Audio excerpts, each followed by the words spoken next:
They said a Texas Ranger never feared a fight, until that dawn in 1876, when 6 Rangers rode into the Red Mesa Valley and realized they weren't alone. 40 Apache scouts stood waiting, silent as stone, their faces painted for war. The Rangers had chased ghosts before, but this time, they'd found spirits that could shoot back. The leader, Captain Rains, raised his hand for peace, though his rifle trembled. The Apaches didn't move. For a full minute, not a sound broke the air but the wind dragging dust across the rocks. Then one scout stepped forward, his eyes calm yet burning. He said in broken English, "You hunt what you don't understand." Rains felt those words like a bullet. The Rangers had ridden out to capture a raiding band blamed for stolen cattle and burned wagons. But the truth, the part history tried to bury, was that the Apaches hadn't struck first. They were chasing men who had taken their water and buried their dead with iron chains. The Rangers thought they were heroes. The scouts knew better. One of the Rangers, young Carter, couldn't keep his finger off the trigger. The Apaches saw it, one blink too long, and 40 bows lifted in unison. The sound was like thunder without rain. But no arrow flew. The Apache leader lifted his hand, mercy where vengeance was expected. It was the kind of strength the Rangers didn't know how to name. The Rangers rode back that night without a fight, their pride heavy as their saddles. Around the campfire, Rains stared into the flames and said quietly, "We came to teach them fear, but they taught us restraint." No man spoke after that. They all knew something sacred had passed between them, something no report could ever write. In Austin, when asked what happened out there, Rains didn't speak of victory.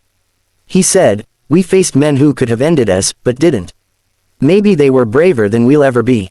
That line never made it into the papers, but the few who heard it never forgot. It spread across Texas like an echo on canyon walls. Years later, an old Apache scout was found wearing a ranger's badge on a leather cord. No one knew where he got it, but he told his grandson, "The men who wore this learned to see." History would call it a standoff. The ones who lived it called it understanding. 2 nations had stared each other down, and seen themselves. That day in 1876, the Rangers didn't just ride away, they rode changed. The desert had stripped them bare, forcing them to face the truth. Courage wasn't about killing, it was about restraint, about knowing when to lower your weapon. For the first time, they saw the Apaches not as enemies, but equals. When Captain Rains died years later, his journal was found beside him.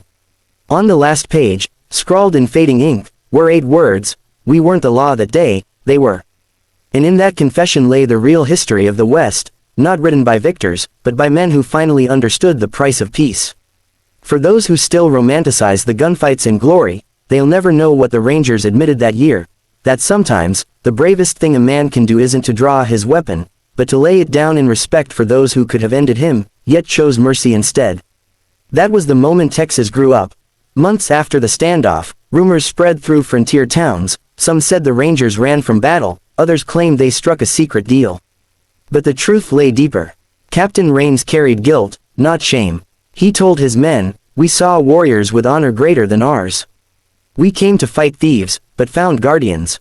Carter, the youngest Ranger, couldn't sleep for weeks. He dreamed of those silent eyes, of arrows that never flew. He'd grown up believing Apaches were savages, yet he'd seen more decency in one raised hand than in every command he'd ever obeyed. He started writing letters to Congress, pleading for peace treaties instead of more blood. By winter, the story reached Washington. Politicians ignored it, but soldiers whispered about the day the Texas Rangers lowered their guns. It became legend among scouts and settlers alike, a rare tale of mercy in a land ruled by vengeance. Some mocked it, others called it divine intervention. But all remembered it. The Apache leader, Red Hawk, told his people that night, they came ready to die, but left ready to learn. His tribe didn't trust easily, yet even they saw something shift. The land itself seemed to sigh with relief. For the first time, both sides felt the weight of what endless war cost their children. Years later, Carter rode back to Red Mesa alone. He carried no weapon, only the ranger badge Rains had given him. Red Hawk's grandson met him at the ridge. They stood in silence, then the boy said, "My grandfather said you listened." Carter nodded. "Tell him we finally did." He placed the badge on a rock and left it there forever. That simple act became a quiet symbol of reconciliation. By the 1880s, former Rangers and Apache trackers worked side by side against outlaws, enemies turned allies through mutual respect. Their bond wasn't forged in treaties but in a single day when both sides chose humanity over pride. When historians later asked why the Rangers spared their enemies, old reports twisted the truth. But the few who knew said it wasn't weakness, it was awakening. The West wasn't just conquered by guns, but by moments when men learned to see beyond the trigger. That's what 1876 truly gave America. Captain Rain's tombstone stands on a lonely Texas hill. It doesn't speak of battles or victories. It reads only, "He rode with honor, and found it in his foes." Visitors still leave small stones on it, some marked with Apache symbols, some with Ranger stars. Together, they tell the story better than any history book. If you stand there at sunset, the wind still carries whispers across the plains, of 6 men who faced 40 and found something greater than survival. Not conquest, not defeat, but understanding. That was the day the desert taught pride to kneel. And what the Texas Rangers admitted in 1876 wasn't fear, it was truth. The fiercest warriors are not those who win wars, but those who choose not to start them. Decades passed, and the tale faded into dust like the trails they once rode. But every Ranger campfire still told the story, how 6 men learned more from silence than from gunfire. They'd faced 40 Apache scouts and realized courage wasn't measured in bullets, but in the strength to show mercy when hate demanded blood. By 1900, the West was changing. Trains ran where wild horses once thundered, towns grew where tribes had danced. Yet, in the heart of old Rangers, that day in Red Mesa burned like a scar. Carter, now gray and quiet, would tell young recruits, if you ride to prove you're brave, you already ain't. Few understood, but those who did carried it with them. Some historians tried to rewrite it, painting the Apaches as beaten or the Rangers as saviors. But those who lived the truth refused to let it die. One Apache elder once told a newspaper man, "They learned to see us as men." That was victory enough. The journalist didn't print it, it didn't sell papers. But the words lived on. In 1912, when Texas celebrated its centennial, an aging Carter was invited to speak. He stood before polished soldiers and proud citizens and said, "Texas wasn't built by those who fought hardest, it was built by those who learned when to stop fighting."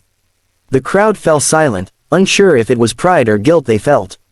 After his speech, a young boy approached Carter and handed him a worn arrowhead. "My grandfather said your captain was a good man," the boy whispered.